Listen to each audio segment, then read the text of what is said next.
Volvemos a estar en Deambulando, este programa que lo hacemos para pensarnos la cultura y la creación en Medellín, con la gente que todos los días está trabajando, pensando cómo mejorar los distintos procesos. Hoy estamos con Andrés Urrego. Andrés es un soñador, pero también un empresario, y también ha construido una vida alrededor de el arte, pero también del emprendimiento cultural. Ha sido asesor de muchos proyectos en esta ciudad y es un inquieto porque los artistas puedan mejorar sus productos y su vida. Andrés, buenas, ¿cómo vas? Bien, Álvaro, muchas gracias por la invitación a ti, a Deambulantes, y bueno, dispuesto en este momento para lo que se requiera. A ver, vamos a hablar de ese Andrés del colegio. De ese niño rebelde del colegio que después se encontró a sí mismo. Cuando vos estás siempre dando un curso, un taller, una asesoría, siempre pones una frase que yo la he visto: y yo soy así porque mi mamá es así. Contanos por qué. ¿O porque mi mamá fue así? Sí. Sí, no, yo creo que partiendo de lo inicial, yo en el colegio pues me caractericé por ser como el indisciplinado del grupo. En estos días recordábamos que mis hijos me preguntaban que cómo eran mis cuadernos de anotaciones. Yo les decía que eran las 2 hojas, y muchas veces los hermanos tenían que recurrir a los renglones para seguir escribiendo las anotaciones de disciplina, porque yo era verdaderamente muy necio. Pero yo creo que también es producto del entorno en el que fui criado, entendiendo pues con el comentario pues que ya eso fue lo que pasó, pero de mucha poca libertad, de mucho control con la norma, con las formas de comportamiento, con cómo hablar, cómo comportarse. Entonces eso definitivamente influyó en que posiblemente yo, cuando no tenía esos cercos de cerca, yo me liberara y potencializara todo lo que realmente tenía por dentro. Entonces yo digo que incluso más que la mamá como tal, como mi mamá, siendo que sí, pues la figura materna, que de todas maneras es la encargada como de mantener los lineamientos en el hogar, pues sí o no. Yo creo que es Kundera quien promueve que la madre es la que mantiene los sistemas políticos, los sistemas económicos. Entonces yo creo que mi mamá tenía que cumplir esa función, y posiblemente conmigo, por lo que fuera, pues lo hizo en un mayor nivel, pues también entiendo yo, por las formas de comportamiento que tenía. Viviste una Medellín muy difícil en tu adolescencia. ¿Cómo mucha gente habla de una Medellín imposible de vivir, donde sobrevivimos a muchas cosas, pero cómo era tu familia, tu papá con todo ese trabajo juicioso y ordenado, tu mamá también, y cómo era esa vida? Pintanos esa Medellín de tu adolescencia. Mira, yo soy criado por el Parque Pinocho, por el lado del estadio, y cuando nos reunimos los vecinos teníamos un común denominador, y es que nosotros nos catalogamos como supervivientes de la época.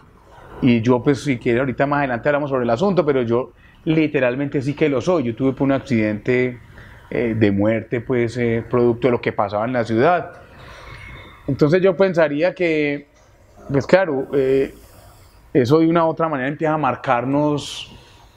Yo creería que más que las formas de comportamiento, las aspiraciones que teníamos, y eso sí marca el comportamiento del ser humano. Una ciudad envuelta en una violencia absurda. Hace poco contaba en otra entrevista, a mí me tocó el final de las peleas a puños, al principio a punto de bala.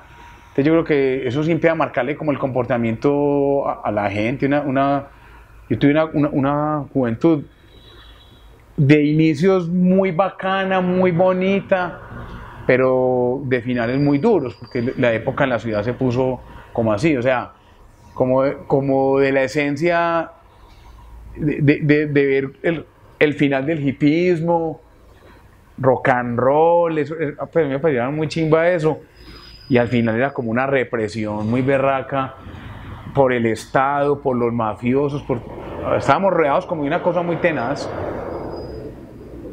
Hay un momento en tu vida y en tu adolescencia que va a marcar mucho qué va a ser el Andrés de hoy, ¿cierto? Pero vos decidiste por tu familia y por todo estudiar en EAFIT. ¿Por qué decidiste estudiar eso y no otra cosa? En pelotada eso. Vea, yo ingresé inicialmente a la Nacional a estudiar ingeniería administrativa porque de acuerdo con las pruebas psicológicas yo tenía tendencia a temas de economía y negocios. Y yo creo que en el fondo, sí, desde el punto de vista como emprendedor. Sin embargo, yo tenía como unos secretos ocultos, muy poquita gente sabe esto y a partir de ahora pues eso va a ser muy público y es, a mí me encantaba la música. Entonces yo me inventaba unos conciertos solos en la sala de la casa, con audífonos. Yo de una época que empecé a comprar música en concierto para sentirme realmente en concierto. Yo creo que ese fue mi sueño oculto hasta hace relativamente poco. En el contexto, esa fue mi salida del closet. Y adicionalmente me ha gustado y me gustó mucho escribir. Y yo de hecho pues era un teso para inventarme como historias, incluso hoy cuento algunas que no sé si fueran inventadas por mí, fueron realidad, mezclo como eso. Y mucho cartas de amor, le hacía las cartas de amor a mis amigos y yo vi que tenía un potencial como para esas cosas. Entonces yo entro a EAFIT producto de una época, creo que fue la última de paro dura que tuvo la Nacho, por los lados del 87. Yo había perdido años en el colegio y quería como recuperarlo en la universidad. Entonces vi que ese panorama no me iba a ofrecer cumplirme como esa meta y decidí pasarme a EAFIT porque dentro de las carreras, como mi interés era muy como el orden económico, EAFIT me ofrecía unas posibilidades de estudiar economía que otras no. Y llegué a la universidad buscando como eso, con dos anécdotas ahí, hombre, yo en la Nacional, como mi papá era catedrático, era becado. Entonces mi matrícula en la Nacional en esa época fueron 40.000 pesos y me quitaban o me becaban en 39.900, o sea que pagaba 100 por el carnet. Cuando entré a AFIT, allá pagaba 127.000 pesos. Yo recuerdo cuando me dieron esa cuenta de cobro, a mí se me enfrió el mundo, porque ¿para qué va a negar? Yo creo que en mi casa no hacían mucho esfuerzo, o no daban mucho, más que esfuerzo sí, pero no daban mucho por Andrés el rebelde. Que entré a AFIT por esa razón fundamentalmente, y también porque pues es una universidad buena y... Hay dos cosas que te gustan mucho y que las tengo acá.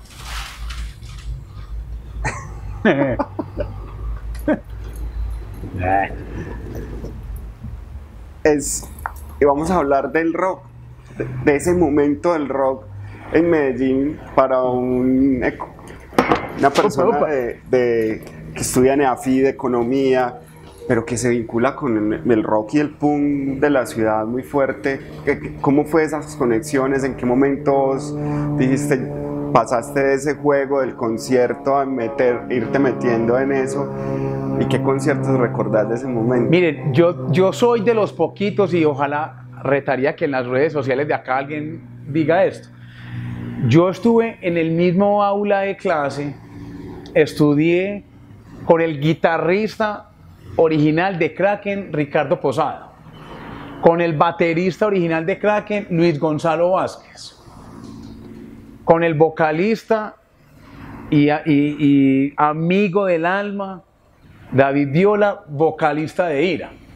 Creía yo que las bandas más importantes de punk de Latinoamérica. Sí. Y fui compañero de estudio de Alex Oquendo, el vocalista de Masacre. Hermano, mi alrededor era puro rock and roll. En el Parque Pinocho había como algo muy hippie y le cuento a la gente, por ello yo retaría que alguien pueda contar como esto. Yo era vecino del bajista de Carbure. Y a una pelada yo le marcaba, que en paz descanse hoy, de una foto que traje por aquí hace poco precisamente, esa pelada que aparece ahí, yo le marcaba a ella, y a la hermana le marcaba el vocalista de Nash. Mano, yo conocí a esos duros del rock and roll paisa desde niño, entonces, pero sin embargo yo no me metí como en la escena muy duro, entendiendo que los 80 fue una efervescencia por el rock and roll muy fuerte en lo local. Medellín fue considerada en su momento la capital del rock and roll en Colombia, eso se diluyó. Muy de espectador, o sea, yo creo que hubo unas influencias de mi responsabilidad, pero del orden familiar, para que yo no me metiera de lleno en la música. Era tangencial, era seguidores de estas bandas y detrás de esas bandas donde tocaran iba. Entonces eso me fue metiendo como en la movida, en la escena. Yo, pues para mí música es música, yo sí no tengo pues como esas paredes de metal contra punk, he sido de las dos. Si quieren ver radicalidad, entonces soy de las dos radicalmente, o sea, soy punkero cuando estoy entre punkeros, y soy metalero cuando estoy entre metaleros. Entonces me permitió estar ahí como en un juego. Y viviste todo ese momento, esos conciertos del Carlos Vieco, de la Macarena, la batalla de las bandas. Que uno diga, porque es que tú lo acabas de mencionar, Medellín fue capital del rock independiente, fuerte, es decir, digamos, hoy no teníamos esos apoyos de cultura que hoy tenemos. En los 80 no existían secretarías de cultura, no existía Ministerio de Cultura, pero había un movimiento musical. Perseo, el baterista de Perseo también estuvo conmigo. No, qué lujo, hombre, qué pena me acordé. No, nada, es que para eso es. ¿Qué concierto así de ese momento te marcó y tú dijiste, esto es la historia? Voy a mencionar tres. Como el iniciación, la pérdida de la virginidad musical me la dio una batalla en las bandas en la Macarena. Como la salida internacional me la dio en el 87, un concierto cuando el Barón Rojo de España vino. Eso fue, aquí nunca venían grupos pues como de trascendencia. Un momento de tristeza suprema en el Carlos Vieco, cuando el público, técnicamente hablando, destruyó a Kraken y lo sacaron de la escena. Por eso Kraken, entre otras cosas, no volvió a tocar en Medellín y durante mucho tiempo. Fue muy triste porque ahí están mis amigos tocando, entonces era verle como el dolor a ellos. ¿Por qué pasó eso? Bueno, el chisme después de que uno sale era porque ya las puertas estaban cerradas, había mucha gente que quería entrar y empezaron a tirar piedras de afuera hacia adentro, entonces se armó un bololo miedoso. Alrededor de eso ha habido mucho mito. Uno de ellos pues hay una creencia pues de que el Kraken todo el mundo tenía plata, entonces que era para cobrarles eso, ¿no? Pues yo lo que he escuchado fue porque no había como entrar y la gente quería entrar a ver a Kraken, que yo creo que Kraken sí era pues, y sigue siendo, que por ahí están como los del reencuentro tipo Menudo, están por ahí boleando los originales. Pues. No volviste pop. Bueno, y la primera banda internacional, estos son 4 momentos, cuando vino Guns N' Roses, que fue como la apertura de esas bandas pesas, porque bueno, por aquí vino los que cantan Come and Feel the Noise, ahorita lo recuerdo. Entonces esos son como los momentos más fuertes, pues así como de la... Vos seguiste tu carrera, economista, empresario total, muchas empresas, exportador, ya digamos en esa digamos ese gusto por la música, pero ya como asumiendo la responsabilidad de un profesional, empresario, economista. ¿Qué empresas tuviste? ¿Cómo fue eso?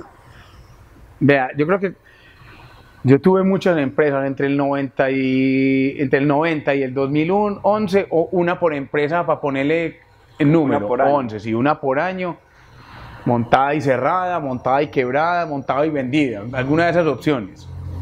No, yo tenía una vena emprendedora muy fuerte, porque por eso tengo pues un espíritu de una búsqueda constante por la libertad del ser. Yo diría que artísticamente ese es como mi concepto de negocio, pues, ¿cierto? Busco la independencia suprema del ser. estaba estudiando negocio, entonces yo empecé a ver como que eso me fluía y yo quería montar muchas empresas y volverme una holding llena de negocios, de confecciones, agroindustria, fábrica de helados, distribución de productos de la Apple, distribuidor de la Apple, aseo y papelería para empresas, medias veladas. Fui estudiador de una marca que era muy poderosa en eso y me inventé un canal que era venderle a las secretarias medias veladas en los puestos de trabajo. Entonces eso fue un hit, pues miedoso. Tuve fábrica de agroindustria, no, pues de todo, pues es cierto.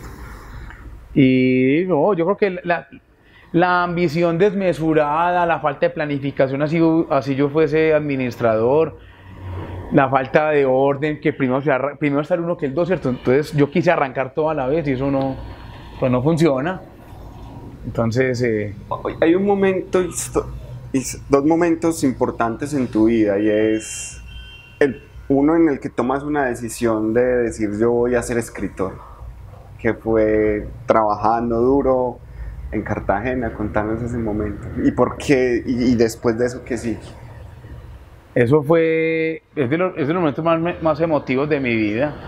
Fue literariamente y literalmente hablando, viendo cómo se ocultaba el sol, quemando pensamiento. A mí me habían invitado a gerenciar un proyecto en Cartagena para formular unos planes de negocio muy, muy bien pago, con unas comodidades excepcionales, pero era infelizmente rico, infelizmente rico. Entonces, viendo cómo se ocultaba el sol, yo caí como en una crisis existencial tenacísima, que seguro ya venía pues acumulada, pero ese momento fue como el álgido, y llorándome a mí mismo dije, bueno, estoy perdido, tengo que hacer otra cosa, y ya venía como rumiándome en la cabeza el tema de escribir, y me paré de ahí, fui a la casa y le dije a mi señora, me quiero dedicar a escribir. Y mi señora lo único que contestó fue, pues te demoraste para tomar la decisión, que a propósito eso me sorprendió, pues. Entonces, desde ese momento, que fue, pongámosle como febrero o marzo del 2008-2009, hasta el día de hoy, yo escribo todos los días. He escrito algunas obras de carácter literario, pero también encontré otro modelo de negocio para vivir de lo que hago, pues. Eso te llevó también entonces a empezar a aplicar lo que, digamos, muchos hemos vivido y hemos sido acompañados por vos, que es el tema de los emprendimientos culturales, el tema de asesorar el sector artístico. Y vamos a hablar un poco de eso, Andrés, que es, listo, vamos a pensar en este sector y que te has encontrado en todo este país, que te llevó incluso a diseñar un modelo de negocio. Vea, cuando yo tomé la decisión de dedicarme a escribir, yo quiero agregar otro también, que dando una clase en la universidad, alguien me preguntó que cuál había sido, qué sueño me faltaba, y yo dije que ser vocalista de una banda de rock and roll.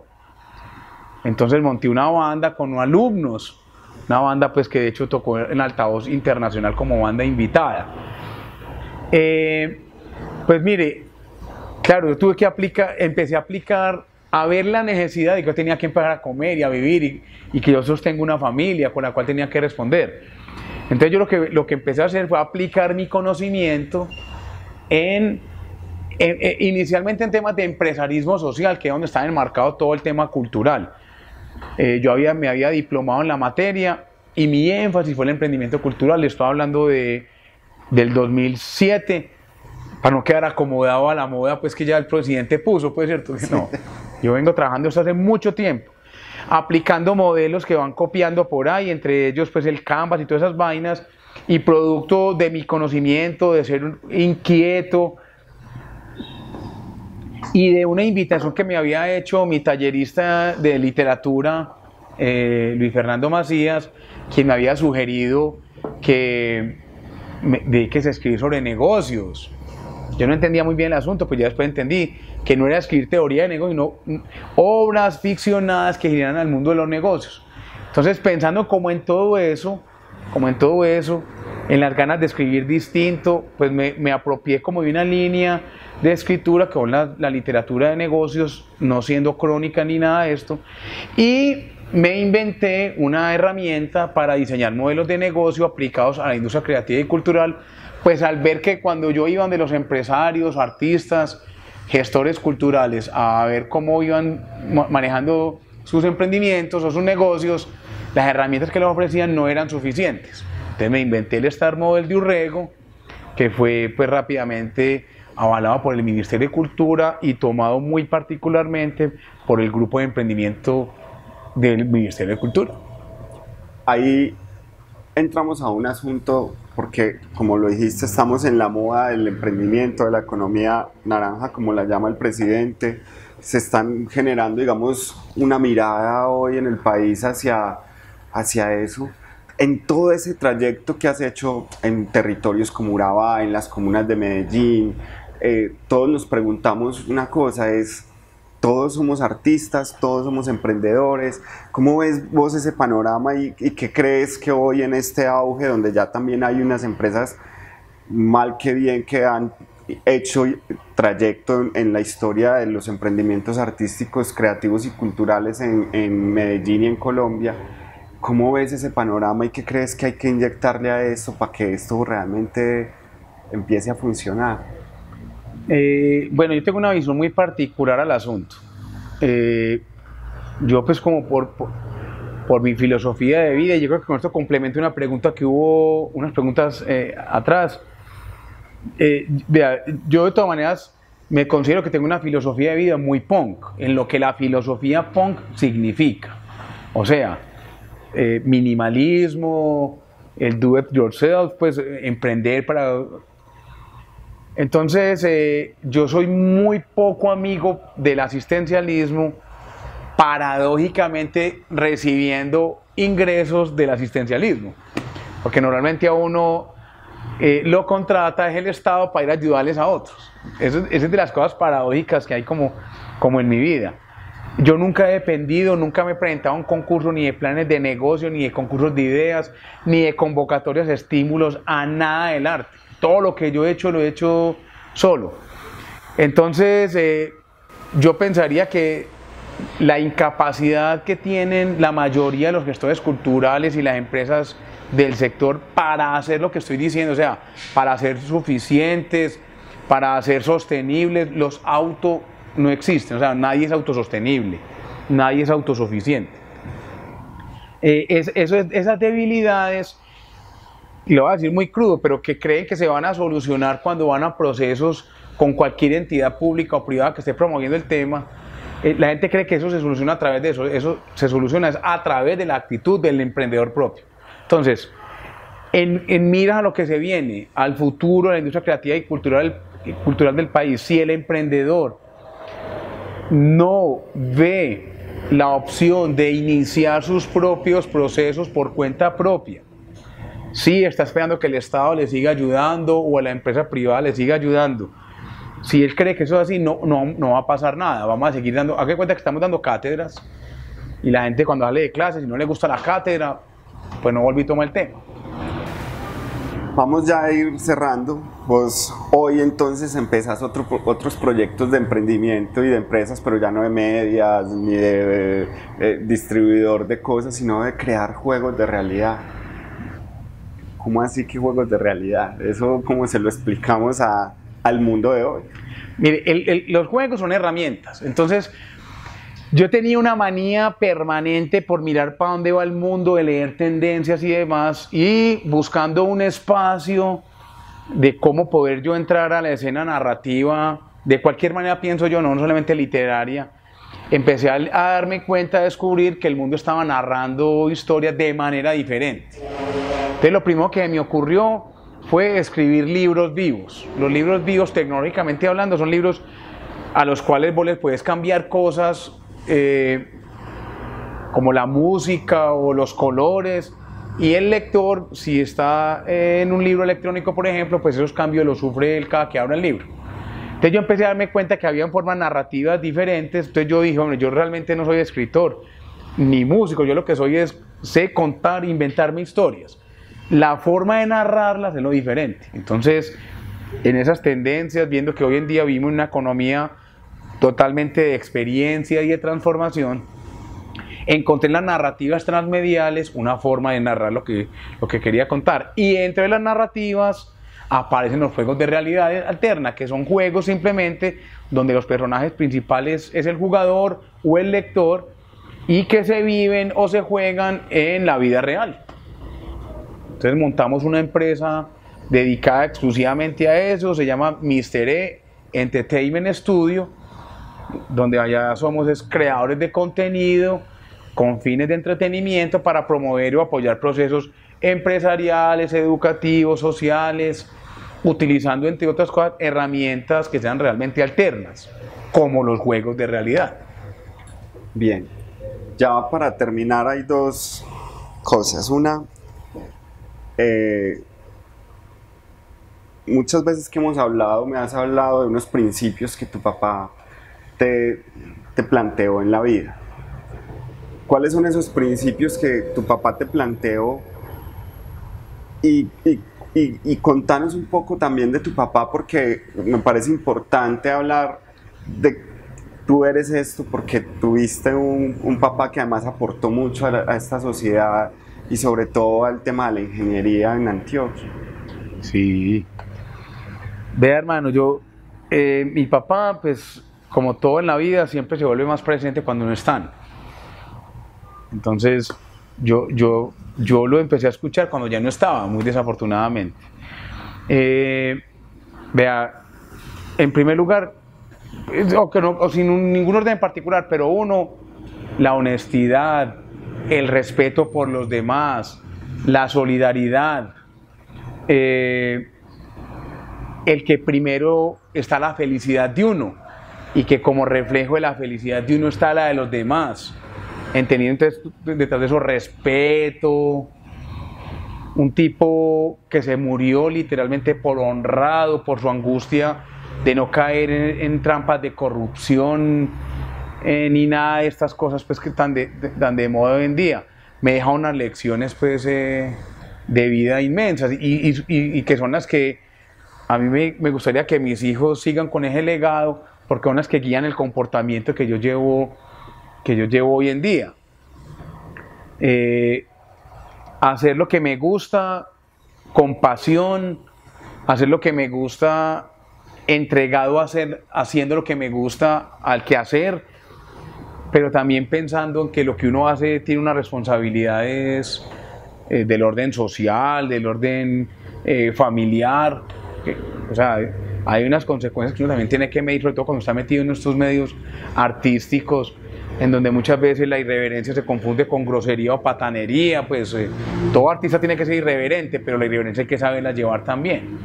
Entonces toda esa conjunción de cosas me llevaron a plantear, como digamos desde un punto de vista ético, mi quehacer y mi accionar, y todo eso en este momento lo debo mucha parte a él, ¿cierto? Porque la vida también es una construcción de muchas experiencias, pero sí gran parte lo debo al legado y al ejemplo que él nos dejó como ser humano, como papá, como profesional. Tu papá se muere y ese día le entregan el premio de ingeniería.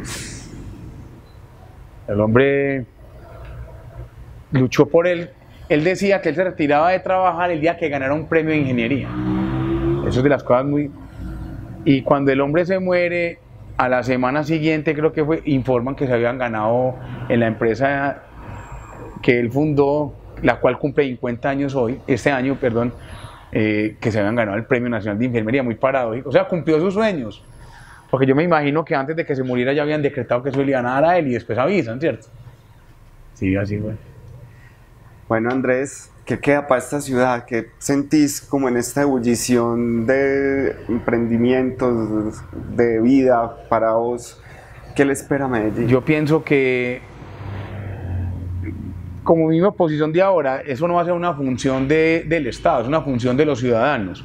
Pero si los ciudadanos no le empiezan a construir el que sean capaces, emprendedores desde que sean pelados, cuando tengan que asumir los retos de emprendimiento que llamamos hoy en día, no lo van a hacer, ¿cierto? Siempre se van a quedar esperando a que alguien les dé la mano. Entonces, Yo creería que la ciudad tiene que capitalizar eso, en primer lugar, desde los niños, desde los jóvenes, para que a futuro tengamos realmente una ciudad como la que nos estamos soñando desde el punto de vista emprendedor, ¿cierto?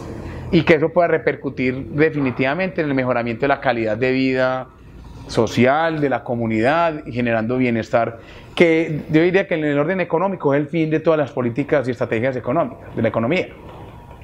Bueno, Andrés, muchas gracias por estar hoy aquí en Deambulando, hablando de este tema álgido, importante, que seguramente cambiará y mejorará muchos procesos, pero que también genera muchos escollos. Andrés, un punquero, emprendedor y empresario que sueña con una ciudad mejor. Muchas gracias. Oh, Belvedere.